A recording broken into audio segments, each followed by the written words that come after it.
Hello, this is John from iRunOnGames.com, and today I'm here to play Afterburner for the Sega Master System. This is the first Let's Play I'll have done for the Sega Master System, and this will be my first time playing Afterburner on the Sega Master System. Having just completed Afterburner 2 for the Sega 32X, released as Afterburner, or Afterburner Complete, I thought this would be a good first game to play on the Master System. Be able to do a little compare-contrast.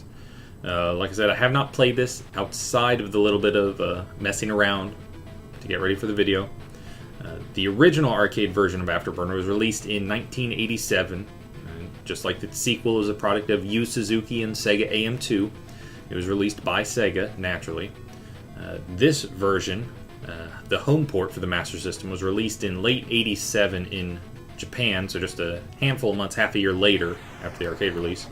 And sometime in 1988 in the United States and elsewhere in the rest of the world. As we can see here, this looks much inferior, many times inferior to the Sega 32X version, which is to be expected. That was a 32-bit platformer, 32-bit add-on for the 16-bit Sega Genesis. I think the Master System is an 8-bit platform. It was a rival of the NES. So the little bit of playing I've done has not left a positive impact. This game has 18 stages, and it seems to just chug. I'm guessing this is running at a sub 30 frames per second. Running with sub 30 frames per second. And I say that, I'm not really, I'm not good at measuring frames or able to kind of easily tell, maybe if I actually read what to look for, but just the stilted, janky nature of the movement of the ship makes me think this is not running at 60 frames per second for sure, and maybe not even running at 30 frames per second. Just like its sequel, a lot of basically the game is basically the same as Afterburner 2. Afterburner 2 is basically the same as Afterburner. I'm piloting this F-14 Tomcat or Thunderhawk, something like that. F-14 Thundercat, the most advanced fighter jet ever developed. I'm going after our enemy, who has a plan to take over the world so devious that they've hidden it in 2 parts across their country. So I'm setting out to retrieve it. Here we are at stage 2. First stage is over sea. Looks like this one's over land, perhaps a desert. Likely a desert. And just like in Afterburner 2, I've got my Vulcan cannon here, which is my normal machine gun. And I also have lock-on missiles. In the 32X version of Afterburner 2, locking on was much more difficult. I had a much broader range of motions, it seemed like, for piloting the jet. Here, it seems like everything that comes onto the screen I can lock onto. Of course, firing the missiles, they are not fast. They don't seem to get out after the enemies quickly enough. There are no options for this like there was with Afterburner 2. So in that game, to eventually beat it, I had to max out the available lives I could have, which I think was like 6, as well as reduce the difficulty as low as it could go. Which I was fine doing that, because I just ultimately want to beat the game. I'm not in it to, set some sort of high score or be prideful about being able to beat it on a hard difficulty or normal at that. I think I did get pretty far considering the difficulty of it whenever I left it on normal. But especially for a Let's Play video where I'm just trying to get through it and, again, personally just experience it, banging my head against a stage over and over and over is not the best thing to do. That's not the best use of my time. Instead, the best use of my time is playing Afterburner on the Sega Master System, apparently. Which this is the first time I'm playing the Master System, first time I'm devoting any significant time to it. I actually picked it up at a garage sale last summer. And whenever I picked it up, it came with a few games. And then I proceeded to buy a handful for it. My library's pretty stacked at this point. I've got like 30 games for it in the year since I bought it. But I haven't really played it that much. Whenever I got it, I popped in a few games just to check it out, play them a little bit, and that was that. I never really played much more of it. So, with this, I think I'm actually going to go through and try and play every one of the games I have, or at least every one of the games that I can. I do have a couple light gun games. I did find a phaser for it, so I'll have to bring a CRT TV over to my house so I can at least hook that up and play those games. Of course, light gun games or old school light gun games like that don't work on modern televisions. But the phaser I got for it, I was really stoked whenever I found that. I found that at my friend and I went to Game Exchange in Stillwater, Oklahoma, Oklahoma State University. And in the last year or two, I've gotten on the habit of, broadening the horizon, or broadening the driving distance, I guess you'd say, for the game stores my friend and I will go to and check out and explore. If anything, it's just good opportunity to hang out and spend time with him, as well as maybe find some cool new stuff that you don't see all the time. But this one Sunday, I think it was Sunday or Saturday, we had went to the Game Exchange in Stillwater. It was Sunday because we had to deal with the truncated hours, shortened hours. I found the phaser controller, the light gun controller, in the glass case. They just wanted a couple bucks for it, so I snatched that up immediately. And this was after I had the Master System, so I was stoked to find that. And that's one thing I've really started to pay attention for whenever I go out game shopping like that, is looking at controllers, especially at game exchanges. It seems like I've had some good luck finding some oddity controllers, some oddball controllers for cheap, or even just some controllers I need for cheap. Jenny and I, we took a road trip a couple Sundays ago to see the Spiral Mounds here in Oklahoma. It's an ancient Indian, ancient Native American museum and I guess facility. I don't know if I'd call it a dig site. But while we were over there, that's kind of in the Fort Smith vicinity. So we hopped over to Fort Smith to try and go to a store or two in Van Buren, Arkansas, where there was a game exchange. And in my Afterburner video, in fact, the Afterburner video for the Sega Master System, or Sega 32X, I had complained about not having a good 6-button Genesis controller, or not having one that worked. Well, I found a first-party 6-button Genesis controller, which is what I was after. A 6-button Genesis controller you can get on eBay or Amazon for just like $5 or $6. They're third-party versions, and the reviews are not kind on the third-party versions. They're basically saying, pay the extra $5 to $10 and get a first-party controller. Third-party ones are the ones that are bad. I think I misspoke. I couldn't see the actual label on the controller because the price sticker was obscuring it, but it looked like it was Sega first-party. The only thing that really threw me off was the dials for like turbo. So I still bought it. It was just like $3.95. It was $4. So even if it wasn't a first party, I wasn't out too much. Wasn't too big of a risk. But whenever I got home later that evening, I think it was the following day that I went through and kind of cleaned up my haul. Took that sticker off, and lo and behold, it's a first party Sega controller. So I was very happy about that. Now, I haven't tried it out since getting it, just to see if A, it works on my Sega 32X, and B, if it does provide a better gameplay experience. Oof. Man, I don't know how I dodged that one. But, nonetheless, I have one for future gameplay. Okay, looks like I'm doing a good job staying alive. Oh, but I must have crashed into an enemy jet. And one of the first things I noticed while testing out the Master System, was the mono audio signal coming out of the Master System. The Sega Master System was a mono device. I think later Japanese models you could maybe mod in, or they came naturally with stereo support.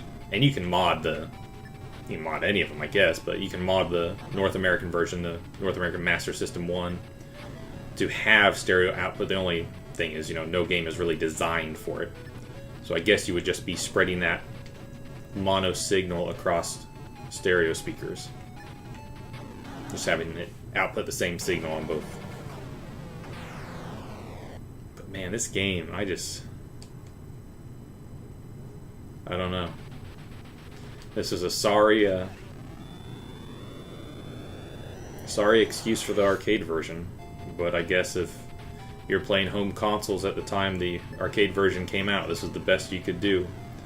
I know Tengen released a version of Afterburner on the Nintendo. I haven't seen it running or played it myself, so I don't know how it compares to this, but if it's got frame rate like this one does and runs like this one does, I can't imagine it being much better.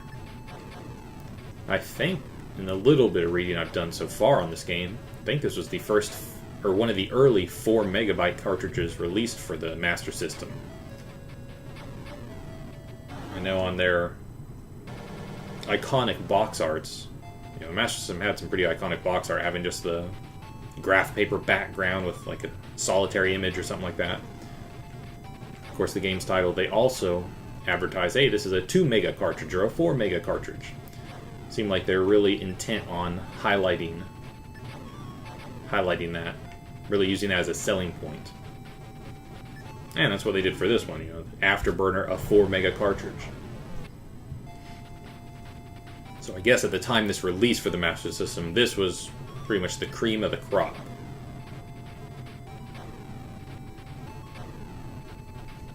Let's see, of the game's 18 stages so far, I've been able to make it to the 3rd, about 12 minutes in.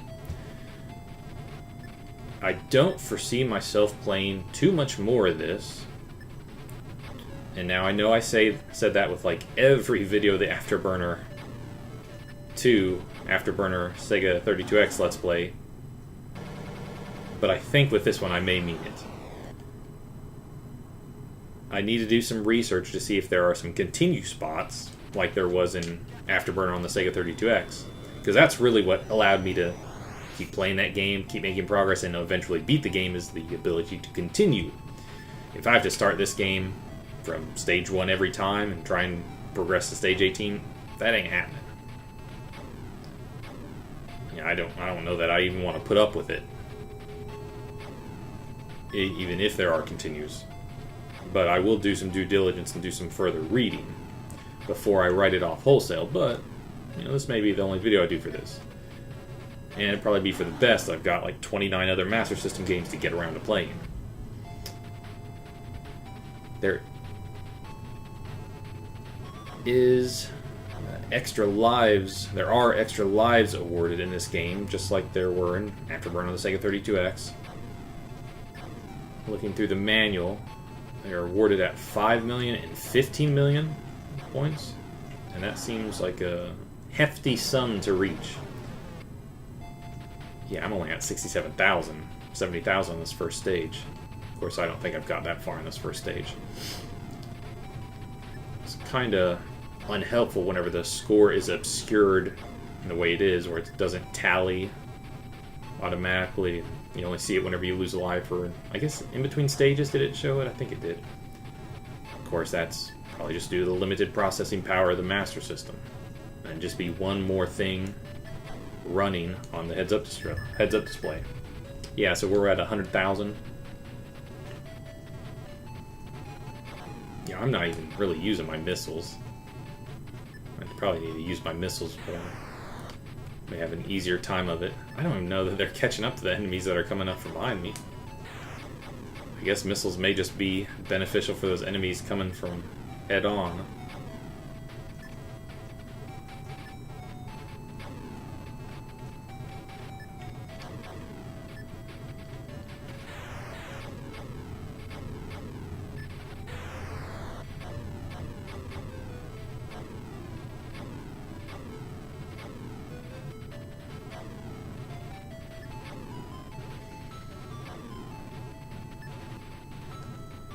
Not a terrible amount of challenge in these first couple of stages.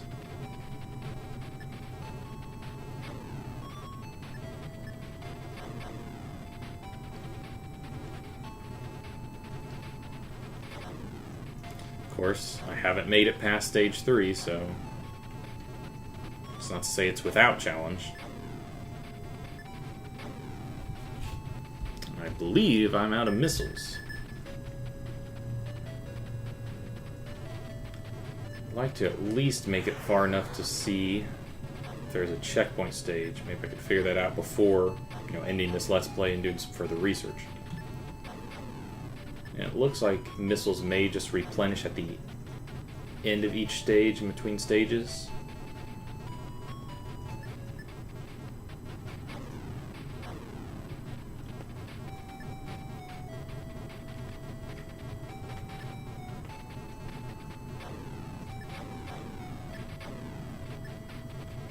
And especially right now, it's hard to tell what's even going on. I feel like I'm just sitting here dodging stuff unknowingly. Everything's moving like it's a flipbook animation.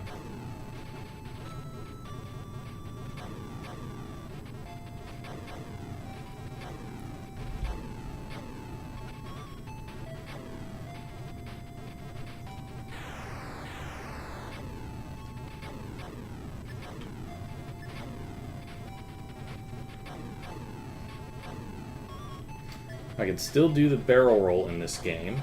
I don't have use of afterburners, I believe, though. So that may have been a feature that was added in Afterburner 2. Oh, do I actually have to line up with that? I can't tell if that did that, if it did that automatically or if I had to line up with it.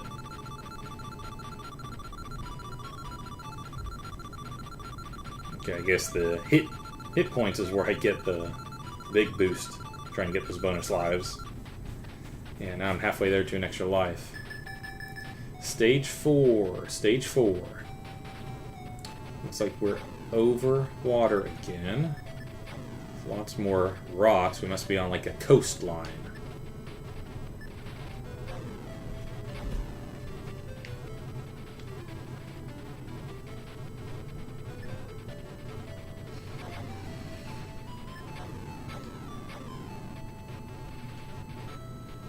I was really wanting to play Pokemon Go this afternoon. Go for a walk around the neighborhood, try and catch some Pokemon. It is July 7th, 2016, the day after Pokemon Go launched in the United States. We'll do one more run. Maybe a 20-minute video or so. We'll do at least one more. But it's the day after Pokemon Go launched in the United States, and I just cannot get signed in.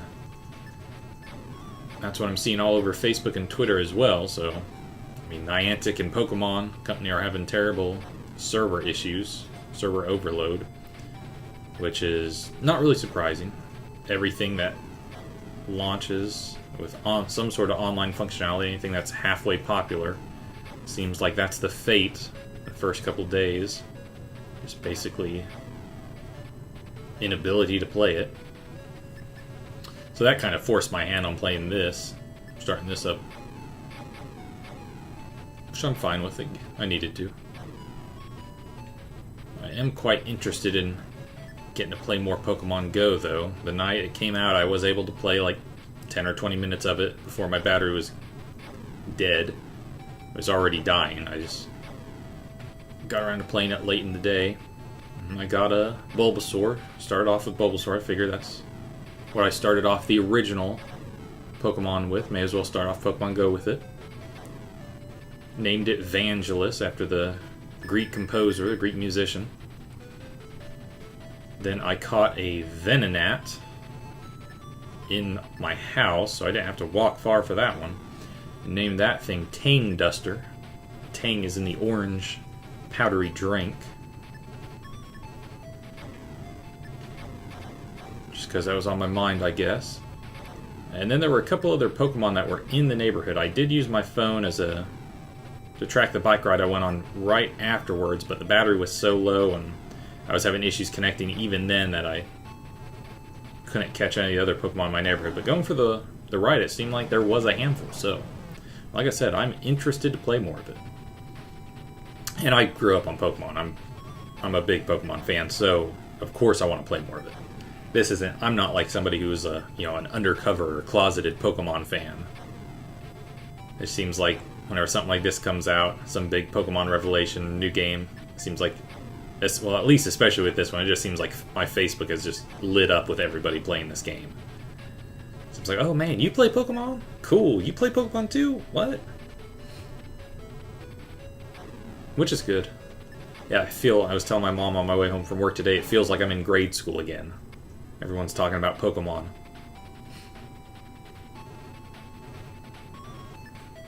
Okay. Well, this was Afterburner for the Sega Master System. This is my Let's Play, tentatively, episode 1 of this Let's Play, but more realistically, probably the totality of my Let's Play. I definitely like the Sega 32X version of Afterburner better, Afterburner 2. This is very underwhelming. Could not believe just how chuggish, how choppy it ran. But, I mean, it's the Sega Master System, so that's understandable. I wasn't going in expecting something, results like the Sega 32X was able to put out. Nonetheless, it was just kind of boring. I don't know. Didn't really care for it. But anyways, this was John from MyBurnOutGames.com. I do appreciate you watching this video, and I do hope you stick around and watch the rest of my Sega Master System Let's Play videos. Thank you. Bye-bye.